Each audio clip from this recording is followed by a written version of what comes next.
Frei Genebro, de Eça de Queiroz. Parte 1.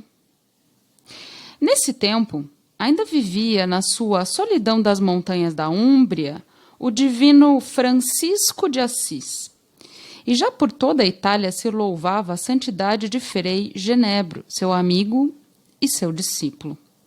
Frei Genebro, na verdade, completara a perfeição em todas as virtudes evangélicas. Pela abundância e perpetuidade da oração, ele arrancava da sua alma as raízes mais miúdas do pecado e tornava-a limpa e cândida, como um desses celestes jardins em que o solo ainda é regado pelo Senhor e onde só podem brotar açucenas. A sua penitência, durante 20 anos de claustro, fora tão dura e alta que já não temia o tentador. E agora, só com o sacudir a manga do hábito, rechaçava as tentações, as mais pavorosas ou as mais deliciosas, como se fossem apenas moscas importunas. Benéfica e universal à maneira de um orvalho de verão, a sua caridade não se derramava somente sobre as misérias do pobre, mas sobre as melancolias do rico. Na sua humilíssima humildade, não se considerava nem o igual de um verme.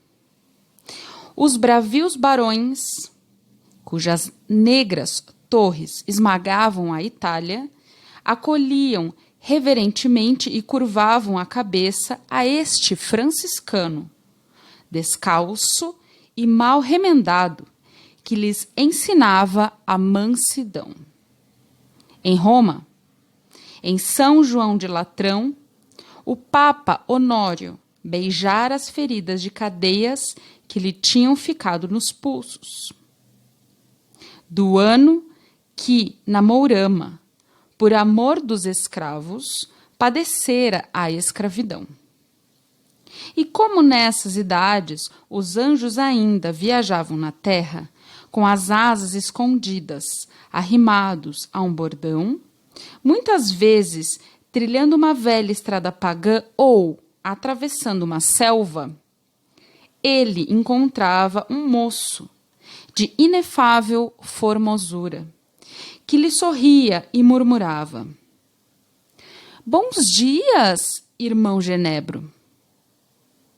Ora, um dia, indo este interminável mendicante de espoleto para Terni e avistando no azul e no sol da manhã, sobre uma colina coberta de carvalhos, as ruínas do castelo de Ottofried, pensou no seu amigo Egídio, antigo noviço, como ele, no mosteiro de Santa Maria dos Anjos, que se retirara àquele ermo para se avizinhar mais de Deus.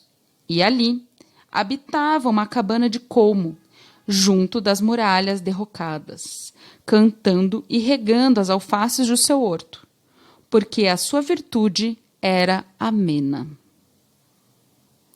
E como mais de 3 anos tinham passado desde que visitara o bom Egídio, largou a estrada, passou embaixo, no vale, sobre as alpôndras, o riacho que fugia por entre os alloendros em flor, e começou a subir, lentamente, a colina frondosa.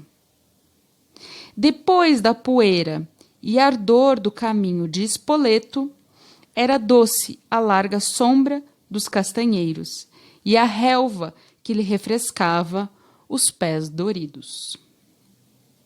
À meia encosta, numa rocha onde se esguedalhavam silvados, sussurrava e luzia um fio d'água.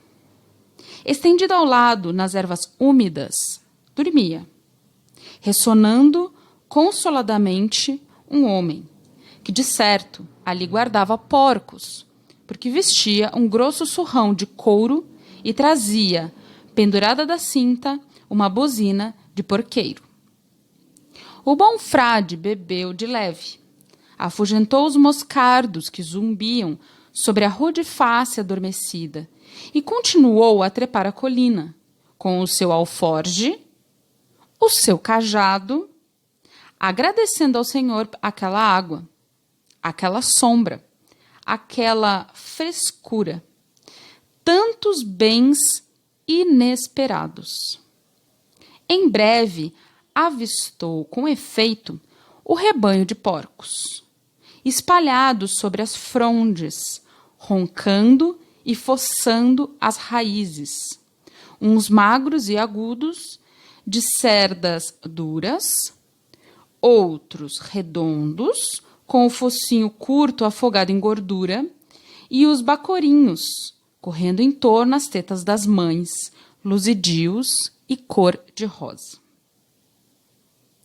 Frei Genebro pensou nos lobos e lamentou o sono do pastor descuidado. No fim da mata, começava a rocha, onde os restos do castelo lombardo se erguiam, revestidos de era, conservando ainda alguma seteira esburacada sobre o céu, ou, numa esquina de torre, uma goteira, que, esticando o pescoço de dragão, espreitava por meio das silvas brancas.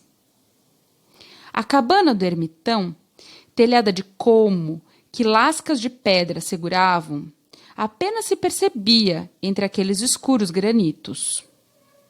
Pela horta que em frente verdejava, com os seus talhões de couve e estacas de feijoal entre a alfazema cheirosa. Egídio não andaria afastado, porque sobre o murozinho de pedra solta ficara pousado o seu cântaro, o seu podão e a sua enxada. E docemente, para o não importunar, se aquela hora da sesta estivesse recolhido e orando, Frei Genebro empurrou a porta de pranchas velhas, que não tinham loquete, para ser mais hospitaleira. Irmão Egídio! Do fundo da choça rude, que mais parecia cova de bicho, veio um lento gemido. Quem me chama? Aqui neste canto a morrer. A morrer, meu irmão. Frei Genebro acudiu com grande dó. Encontrou o bom ermitão estirado num monte de folhas secas, encolhido em farrapos, e tão desalinhado que a sua face, outrora farta e rosada, era como um pedacinho de velho pergaminho muito enrugado, perdido entre os flocos das barbas brancas. Com infinita caridade e doçura o abraçou. E há quanto tempo neste abandono, irmão Egídio? Louvado Deus, desde a véspera.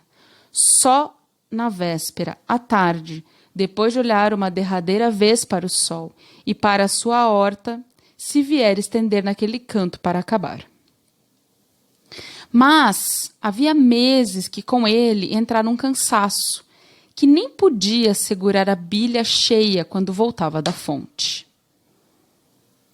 E dizei, irmão Egídio, pois que o Senhor me trouxe, que posso eu fazer pelo vosso corpo? Pelo corpo, digo, que pela alma bastante tendes vós feito na virtude desta solidão. Gemendo, arrepenhando pelo peito as folhas secas em que jazia, como se fossem dobras de um lençol, o pobre ermitão murmurou: meu bom Frei Genebro, não sei se é pecado, mas toda esta noite, em verdade, vos confesso, me apeteceu comer um pedaço de carne, um pedaço de porco assado. Mas será pecado? Frei Genebro, com a sua imensa misericórdia, logo tranquilizou. Pecado? Não, certamente.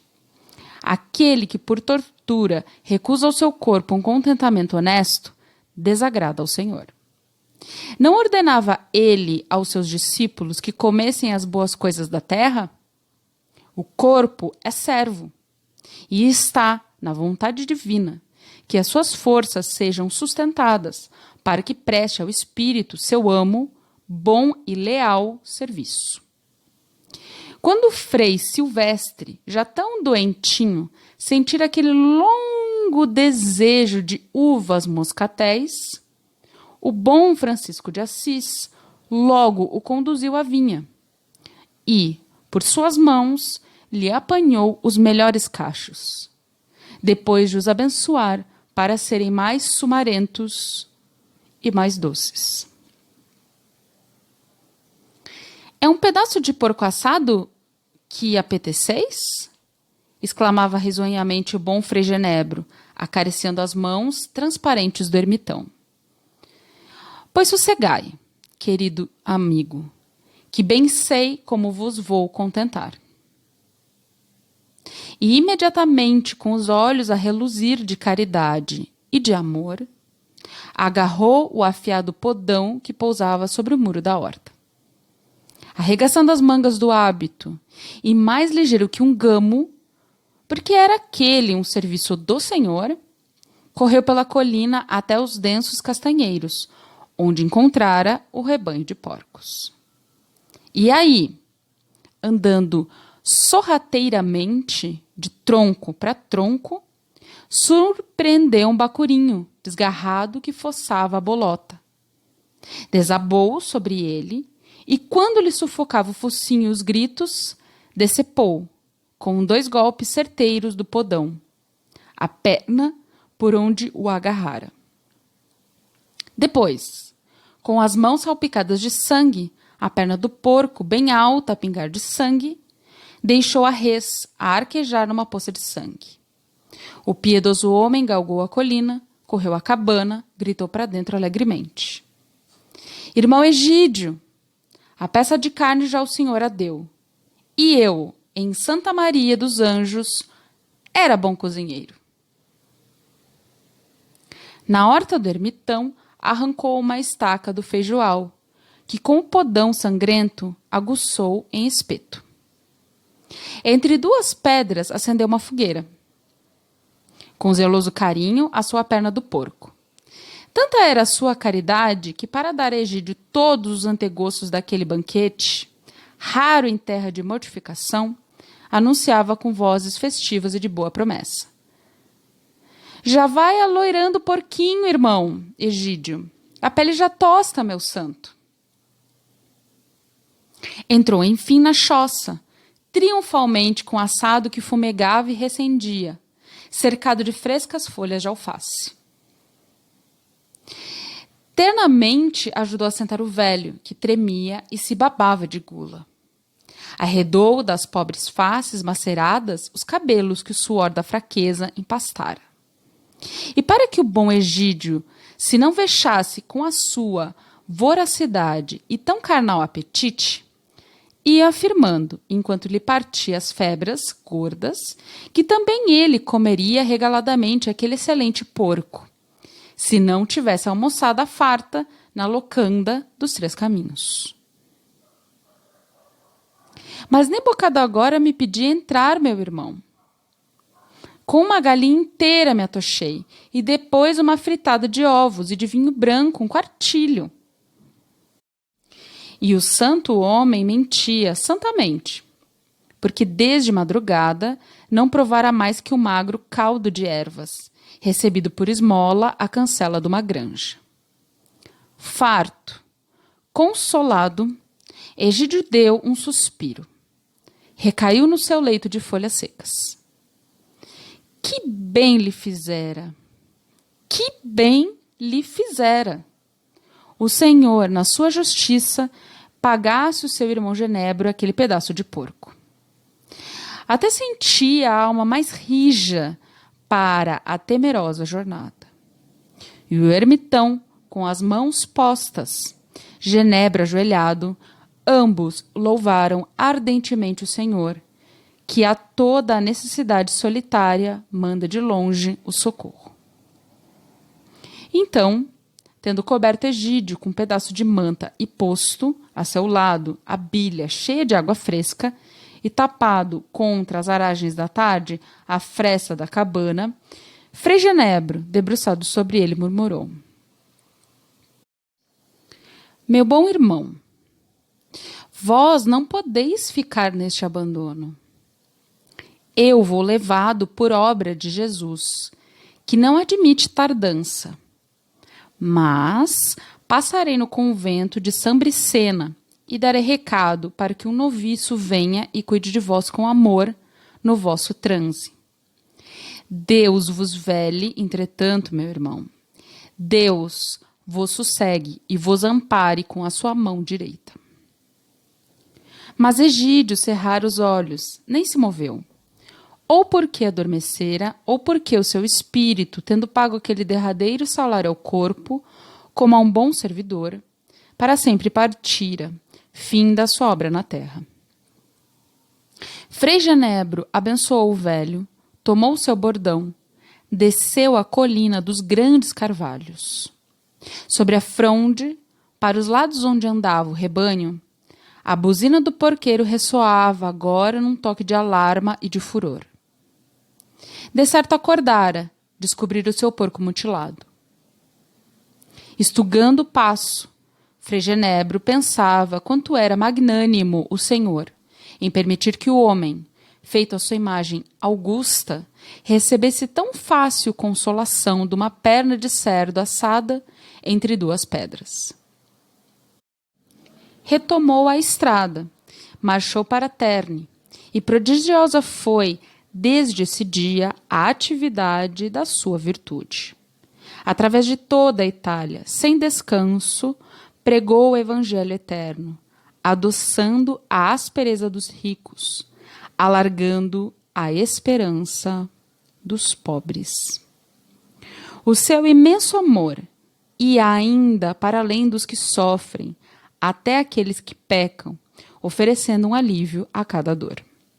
Estendendo um perdão a cada culpa, e com a mesma caridade com que tratava os leprosos, convertia os bandidos. Durante as invernias e a neve, vezes inumeráveis dava aos mendigos a sua túnica, as suas alpercatas. Os abades dos mosteiros ricos, as damas devotas de novo vestiam, para evitar o escândalo da sua nudez através das cidades. E sem demora, na primeira esquina, ante qualquer esfarrapado, ele se despojava sorrindo. Para remir servos que penavam sob um ermo fero, penetrava nas igrejas, arrancava do altar os candelabros de prata, afirmando jovialmente que mais praz a Deus uma alma liberta que uma tocha acesa. Cercado de viúvas, de crianças famintas, invadia as padarias, os açougues, até as tendas dos cambistas e reclamava, imperiosamente, em nome de Deus, a parte dos deserdados. Sofrer, sentir a humilhação eram para ele as únicas alegrias completas.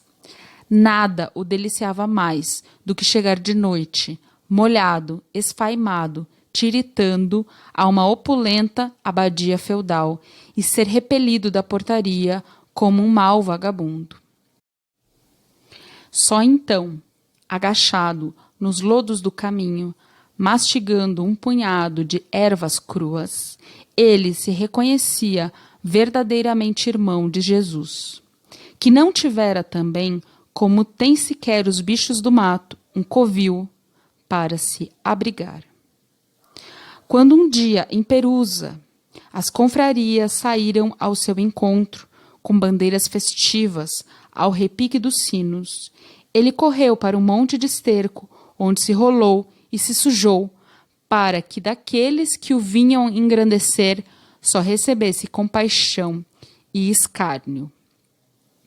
Nos claustros, nos descampados, em meio das multidões, durante as lides mais pesadas, orava constantemente, não por obrigação, mas porque na prece encontrava um deleite adorável. Deleite maior, porém, era para o franciscano ensinar e servir. Assim, longos anos errou entre os homens, vertendo seu coração como a água de um rio, oferecendo seus braços como alavancas incansáveis, e tão depressa, numa ladeira deserta, aliviava uma pobre velha da sua carga de lenha, como numa cidade revoltada, onde reluzissem armas, se adiantava com o peito aberto e amansava as discórdias. Enfim, uma tarde, em véspera de Páscoa, estando a descansar nos degraus de Santa Maria dos Anjos, avistou de repente, no ar liso e branco, uma vasta mão luminosa que sobre ele se abria e faiscava. Pensativo murmurou: eis a mão de Deus, a sua mão direita, que se estende para me acolher ou para me repelir. Deu logo a um pobre que ali rezava a Ave Maria com a sua sacola nos joelhos, tudo o que no mundo lhe restava, que era um volume do Evangelho, muito usado e manchado das suas lágrimas. No domingo, na igreja, ao levantar da hóstia, desmaiou. Sentindo então que ia terminar a sua jornada terrestre, quis que o levassem para um curral, o deitassem sobre uma camada de cinzas. Em santa obediência ao guardião do convento, consentiu que o limpassem dos seus trapos, lhe vestissem um hábito novo, mas com os olhos alagados de ternura, implorou que o enterrassem no sepulcro emprestado como foro de Jesus, seu Senhor. E suspirando, só se queixava de não sofrer. O Senhor que tanto sofreu, por que me não manda a mim o padecimento bendito? De madrugada, pediu que abrissem bem largo o portão do curral. Contemplou o céu que clareava, escutou as andorinhas, que na frescura e silêncio começavam a cantar sobre o beiral do telhado. E sorrindo, recordou uma manhã, assim de silêncio e frescura, em que andando com Francisco de Assis à beira do lago de Perusa, o mestre, incomparável, se detivera ante uma árvore cheia de pássaros.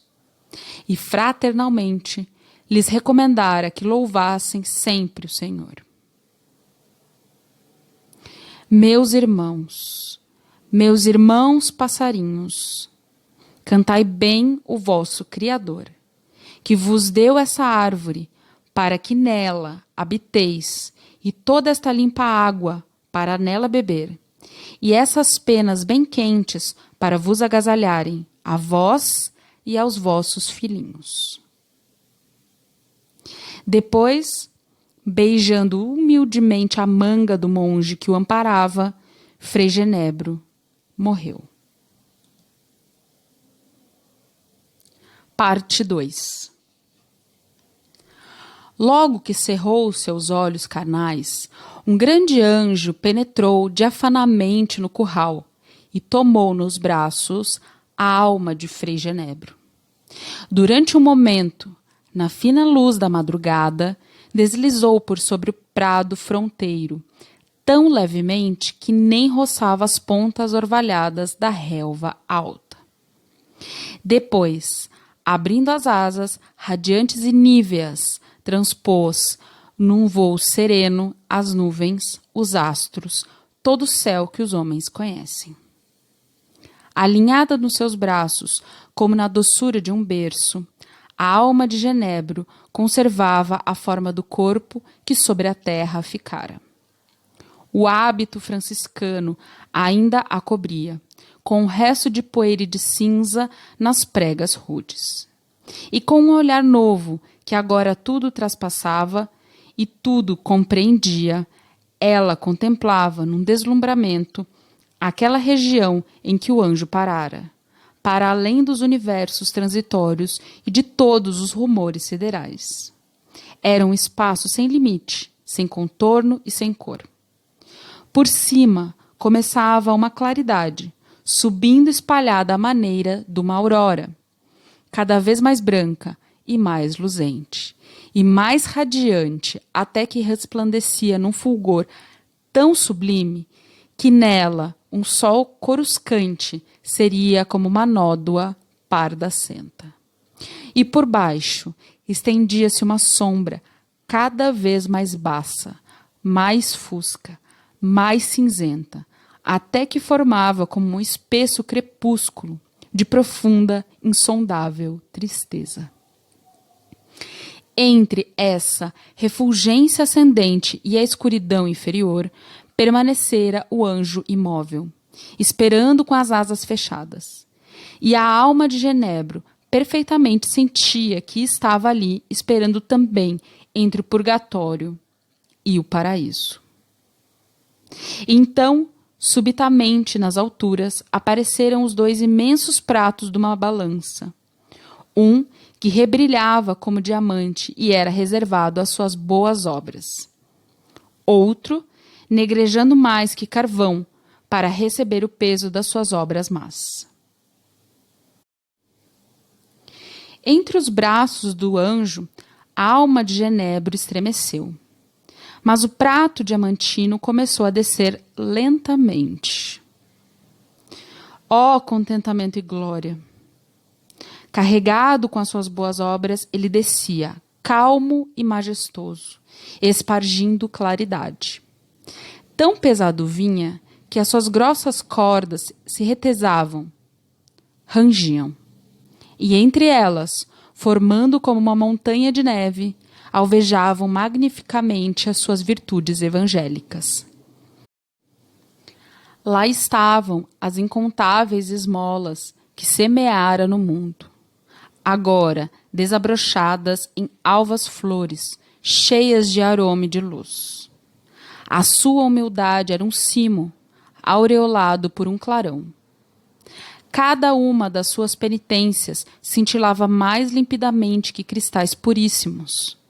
E a sua oração perene subia e enrolava-se em torno das cordas, à maneira de uma deslumbrante névoa de ouro. Sereno, tendo a majestade de um astro, o prato das boas obras parou, finalmente, com a sua carga preciosa. O outro, lá em cima, não se movia também, negro, da cor do carvão, inútil, esquecido, vazio.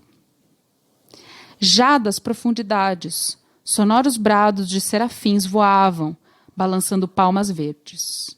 O pobre franciscano ia entrar triunfalmente no paraíso, e aquela era a milícia divina que o acompanharia cantando. Um frêmito de alegria passou na luz do paraíso, que um santo novo enriquecia, e a alma de Genebro anteprovou as delícias da bem-aventurança. Subitamente, porém, no alto, o prato negro oscilou como a um peso inesperado que sobre ele caísse, e começou a descer. Duro, temeroso, fazendo uma sombra dolente através da celestial claridade. Que má ação de Genebro trazia ele, tão miúda que nem se avistava, tão pesada que forçava o prato luminoso a subir? Remontar ligeiramente como se a montanha de boas ações que nele transbordavam fossem um fumo mentiroso? Ó mágoa!